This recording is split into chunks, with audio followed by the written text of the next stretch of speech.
All right, so this is 10 strategies for coping with loneliness. Strategy number 1, 2 minutes of focusing on something else. So when you're lonely, you're ruminating. That's a very common side effect of being lonely, is that you have a negative thought that you're running around over and over and over in your mind that you can't seem to break. Now, there's evidence to back this up, that focusing on something for 2 minutes will mitigate the effects of that rumination, possibly even break the cycle. So that's strategy number 1. Strategy number 2, I am responsible for this. So no, you're not responsible for the fact that you got lonely. Everybody gets lonely and it usually comes on involuntarily. So that wasn't your fault. But it's still your responsibility to figure out how you're going to get yourself out of it. So one way of thinking it might be if you get hit by a car and something happens to you, maybe you break your leg or whatever, like it's not your fault that you got hit by a car, but it's going to be your responsibility to make sure your leg heals to get a cast on it and to decide what you're going to do next. So decide that you are responsible for getting yourself out of this pit of loneliness. Coping strategy number 3, stop listening to your internal dialogue. So I want you to think about a car and about the RPM monitor. So when your car gets to like 6 or 7 or 8, you know that you're going to overheat the car and that your car isn't going to run properly. That's exactly how you are when you start to feel lonely, or even positive emotions like romantic or intense emotions like anger. Like this is all when your emotional RPMs are in the red. So when you're in the red with any emotion, you're not thinking correctly. Romanticism might lead to, everything's butterflies and rainbows and roses, and that's not really true. And when you're lonely, it distorts your perception of people around you. It makes you think you're going to get rejected more than you are. It makes you think people care less than they do.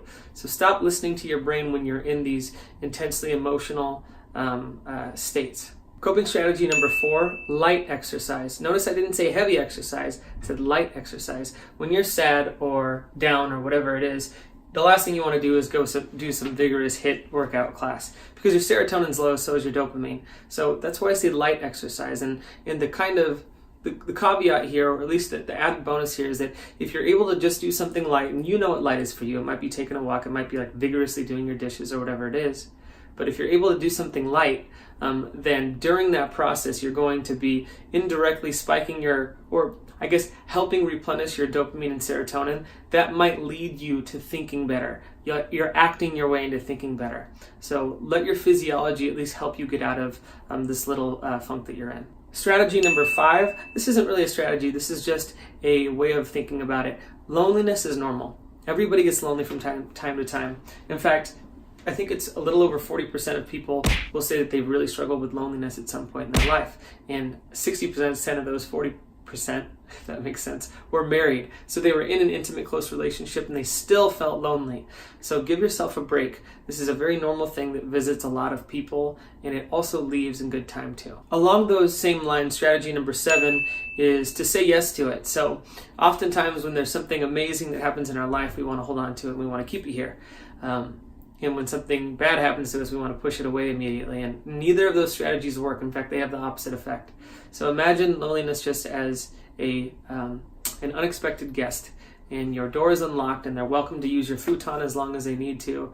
And you can invite them in and watch BoJack Horseman or whatever it is that you like. But the point is that don't resist it. What you resist persists. Strategy number 8, create something. This works a lot better for creative types, but even if you aren't a creative type, you don't want to use one of the poor strategies like drugs, sex, alcohol, rumination, binge eating, watching. Creating something is a much better use of whatever emotional, I guess you could say, catharsis that needs to happen. And usually when you come out of loneliness, if you've created something that was kind of beautiful, then you'll be glad that you did. So create something, it could be anything, but get those emotions out, or at least try and create space from this is me to this is something I can objectively, or I guess you could say, objectively write about without thinking that I am it. If that makes sense. Strategy number 9, meditate. I'm sure that you've heard this, and I don't need to explain to you if you're on this channel what the benefits of meditation are. I'm sure you already know it, but the idea here is that meditating allows you to get into that observing state, and it allows you to separate from over-identifying with I am a lonely person. Loneliness really does stay when you think that you are it, and it tends to leave when you're able to get enough distance from it and allow it to pass through your system. So meditate if you can. You'll reduce your stress, you'll get more in the present moment, you'll boost your immune system, you'll boost your ability to focus on things. There's only good benefits from that.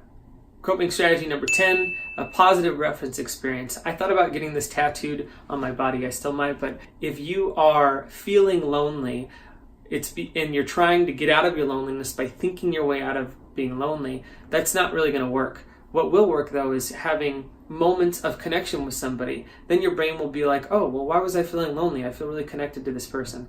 So give yourself those positive reference experiences, and the way that we do that, obviously, is by putting ourselves out there in small ways, like, that's a really nice shirt, or I love that scarf, thank you. Or what's the last book that you read, or what's your favorite cup of coffee? Just making some kind of connection with people in your community, or some kind of connection with somebody that cares for you. And obviously not trusting the distorted lens that your loneliness is creating. Bonus strategy number 11, call a helpline. There's probably something in your state or your city of people that are just there to talk to you.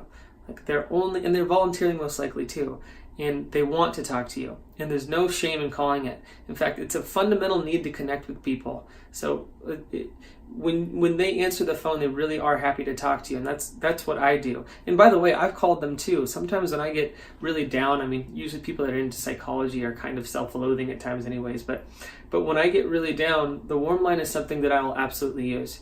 And it usually makes me feel better just to talk to somebody, to air it out, to hear myself get perspective on it, and to start to hear where maybe I am being irrational or a little bit overdramatic or selling myself short in some significant way. Also, if you want to read more about this, check out Winch. He has this book called Emotional First Aid. Fantastic book. I'll put a link in the description for it. But he really, really was kind of the first person that I researched and found out a lot about the negative effects of loneliness and how it can be more dangerous than smoking, and how your body temperature actually decreases. There's all this crazy stuff that happens from being lonely. So do everything you can to get yourself out of it and to connect with others, and to belong, because that's really what this is coming down to.